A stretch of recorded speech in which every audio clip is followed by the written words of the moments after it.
Kawad Joy, magandang gabi. Uli, tayo ay duty ngayon. Sama natin uli yung mga magigiting na tanod ng barangay. Andyan na si Kuya Eddie. Oh. Anong masasabi mo, Kuya Eddie, sa gabi ngayon?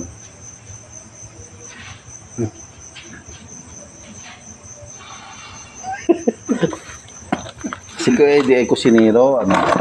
Kusinero. Kasi ngayon, nutrition month. Anong magandang iluto na masustansya ngayon? Tatanungin kita. Na gulay o prutas, di ba?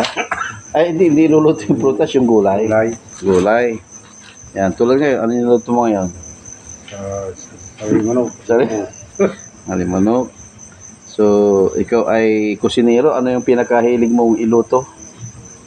Yung gustong-gusto mong luto na kailan, no? Gulay, isda. Parehas lang. Hindi, mayroon yung yung hilig mo iluto na expert mo. Bulalo, ganon. Marami. Marami yan. Lahat. Lahat. Si Kuya, Kuya Marsing. Ayan, si Kuya Marsing. Saan kaugawa niya, tanod niya, Tarisi. Ayan. Ito yung favorite in luto. Ay, adobo. Aray, kinmat. Ayan. Aray, pising. Tagalog yun, Danang Talusan. Ay, gulay. Ganon. Adobo. At saka lauya. Yan, favorite niyo mo yan. Yun. So, ngayon nutrition month, ano yung magandang iluto na gulay? Tarong at saka palya. Yun yung tanim nyo kasi. Yun. Palya, Kasi, kamote, ganon. Ilocano yun. Marunong Ilocano, di ba? Paki-Ilocano nga. Dinengdan. Dagi jay, dagi mo ka to. Dinengdan kamu Dinengdan. Okay. So, siya po ay... Si Mr. Castro. Mamaya yan, tulog na ata. Hindi. Gajer. Gadiri tali.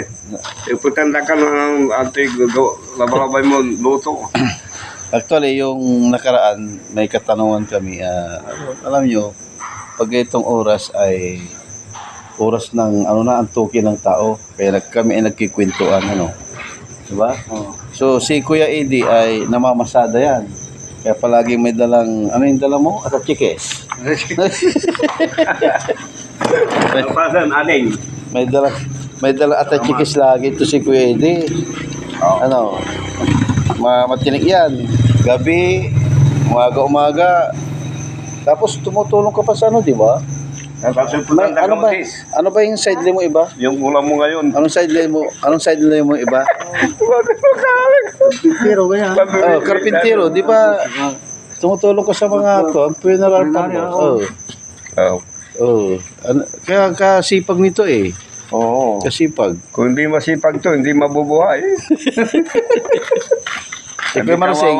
Si Kuya Marsing ito, nung kabataan niya, di ba nagtitinda kayo ng pandesal? Pandesal, Oo. Ano yung tunog ng pandesal nyo? Yung yung... Put, sabi niya. Wala pa yung, andito na si Marsing Pandesal, kanta ka pa? Hindi ako tinatawag ng Marsing. Pandesal, put. Yun yung dati. Pati Isboko, di ba? Pati Isboko, nagtinda ako noon. Yun yung mga experience nila nung, mga kabataan nila. Pamumuhay ng, mga... May... So, ngayon, bilang barangay tanod ay may katanungan tayo uli. Q&A uli. So, ganito po yung katanungan natin. So, sila po ay barangay tanod. So, pangatlong na to, Q&A natin. Isang Q&A natin ngayon, si Kuya Marsing, ang tanong ko, bilang barangay tanod, ano ang the best na gagawin nyo para in case na may nangailangan ay alam nyo kaagad ano yung maganda?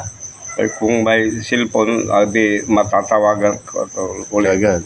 Nasa tabi yung lagi. Oo, tabi ang laging palagi ang cellphone. Para makatawag ka kaagad.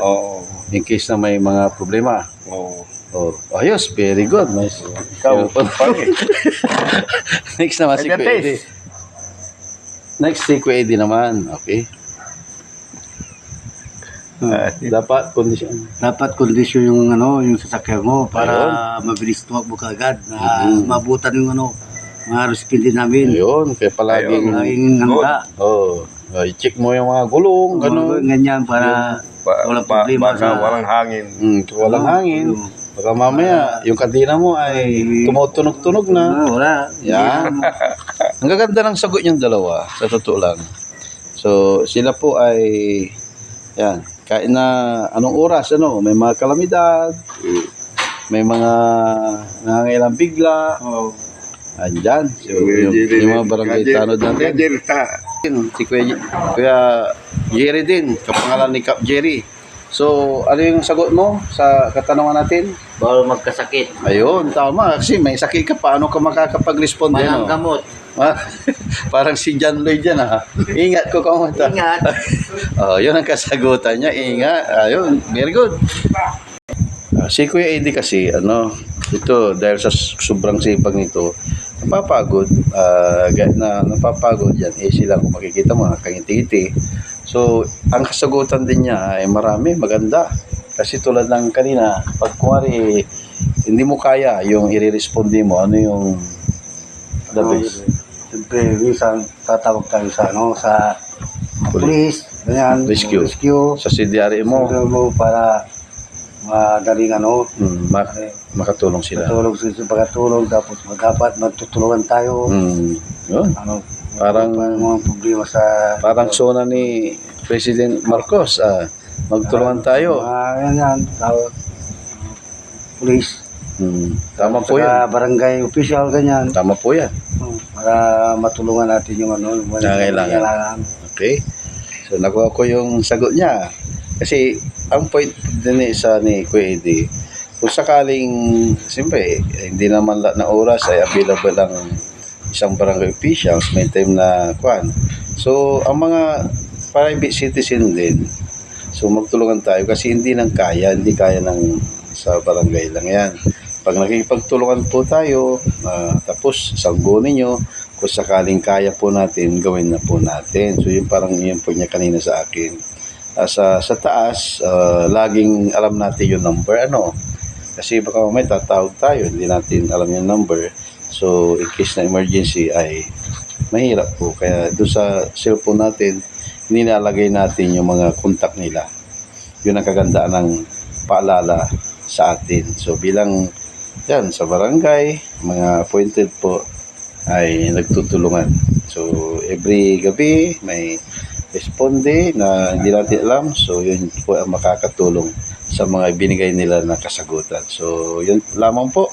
So, babay ka na, Kuya Ed, kasi umalis yung isa. Anong binili niya? Joy. Binili ng Joy. Pang-ugas ng pinggan. Napakasipag talaga ng tahanan natin yun. Imagine, bago tayo patapos kumain, nag-uugas na kaagad yan. Aalis, para malinis, Para yung susunod, gagayain. Cleanliness is next to godliness. So, bye. Good night.